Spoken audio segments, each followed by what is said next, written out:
Hello. I haven't posted anything for a few days. One reason is because I don't want to get too chatty, because I have a tendency to kind of have what a teacher used to say when I was in school, have diarrhea of the mouth when I talk too much.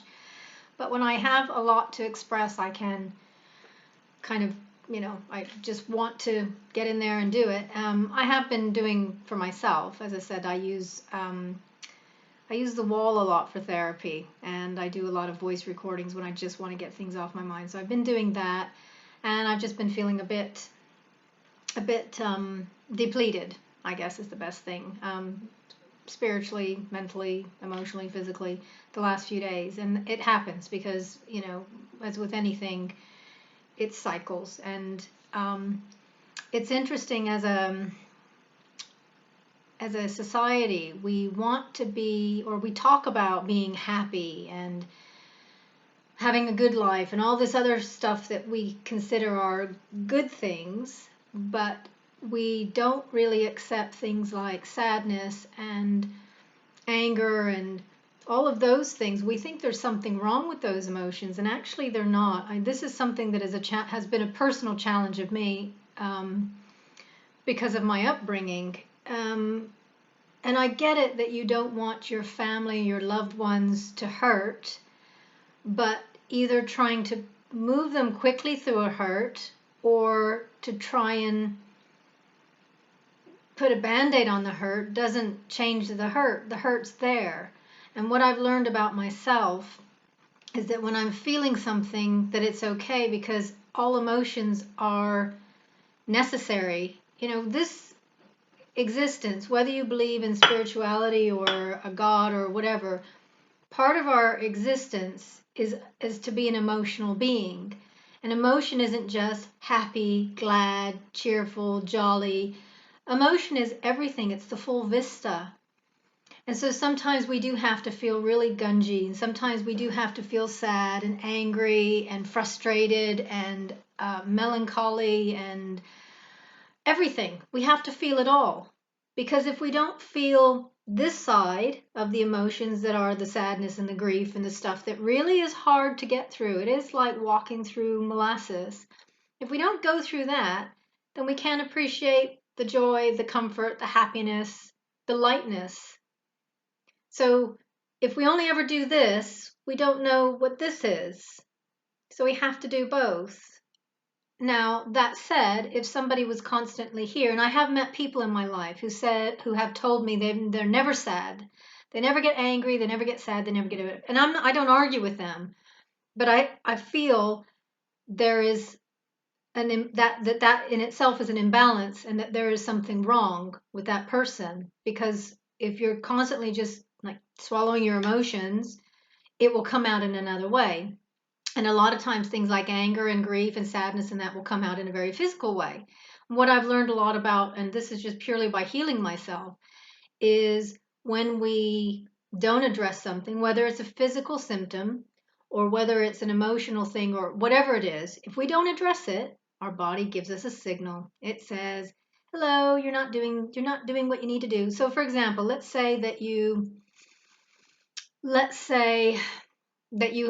go through a grief time of grief. You've lost a loved one, but you're not addressing it, and you just keep putting on that smile as you go out in public, and you're jolly all the time, and you're not addressing the grief. You're not going through the normal stages of grief, which is very natural, and there's no timeline. So you may hit the first stage of grief and you may do it for 2 years. Someone else may do it for a year. Someone else may do it for 6 months. There's no timeline as long as you're moving forward through the stages, and not getting stuck. If you're stuck for too long, then I would say you definitely need somebody to give you a helping hand. So let's say you're going through grief, and then after a year or so, you start to develop heartburn, and you just say, "Oh, just heartburn. Just take some over the counter or whatever it is," and you might for a while cover up the symptoms of that, but it'll keep poking through and telling you, "Hey, hello, you've got a problem here." And let's say that you just put up with the heartburn, or you get some good meds that cover it up. Because that's the thing with modern medication, which I totally disagree with, is the fact that it's covering up symptoms. The symptom is your body's way of telling you you need to address something. If you cover the symptom, without addressing the thing, you're not going to solve the thing. It's just like ignoring it. It's like, and I do it in my life, don't get me wrong, not in a medical way, because I do address those things, but I do it in a kind of practical way. So if I have some paperwork I need to deal with, and I'm doing it now, I'm trying to declutter and go through paperwork, and I kind of will ignore it. I don't want to deal with it today, don't want to deal with it today. Well, it doesn't go away. It's still there. I still have to address it. And at some point, I might need something from that because I haven't addressed it, or I forgot I had to send off a form or write a letter or whatever. But the longer I leave it, doesn't make it go away. It's still there. And that's what our body does. And so let's say then the next thing your body decides to do is give you a rash. So you start getting a skin rash. I don't know, maybe on your arm you get a skin rash and you can't get it to go away. And you do all sorts of things. You apply cream and you go to the doctor, and the doctor gives you something again. If it's going to have a lot of chemicals in it, it's only going to cover the symptom. It is not going to solve the problem. But that's what your body does. And your body is the full thing. So we are a composite of mental, emotional, physical, and spiritual. And if one of those things is not in balance, your body will send you a symptom. Some way you'll get a symptom. So it could be melancholy, which is it's very emotional. It could be feeling melancholy. Now, to do it, as I said, it's ebb and flow of life. To have a few days of going through melancholy, which I have had just these last few days, I've been feeling really heavy, but I realize it's the ebb and flow.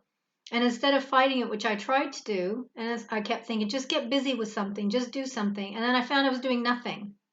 And really, the best thing I could have done, which helps me move through faster, is put on a favorite film and put my feet up and make copious amounts of tea, because that's mostly what I drink, copious amounts of tea, and just have a day off where I just enjoy myself watching a film or go for a stroll or do something that's just for me and just for my health and well-being, because that does help me kind of move through it faster. Anyway, I didn't have a plan. I have made, over the last few days, I've made loads of notes. I just find random bits of paper, loads of notes on things that I would like to chat about and share. And I was looking at it just a minute ago thinking, I don't know which one to talk about, but it looks like I've actually talked about something. Very funny. Anyway, I do have loads of stuff that come to mind that I would like to share, and hopefully if somebody gleans something from it, then that's all good. Anyway, I'm gonna leave it there for this particular one, and thank you to whoever's watching, and I hope you have the most blessed day wherever you are on the earth plane, or if you could be a fairy, I don't know, you could be you could be anything.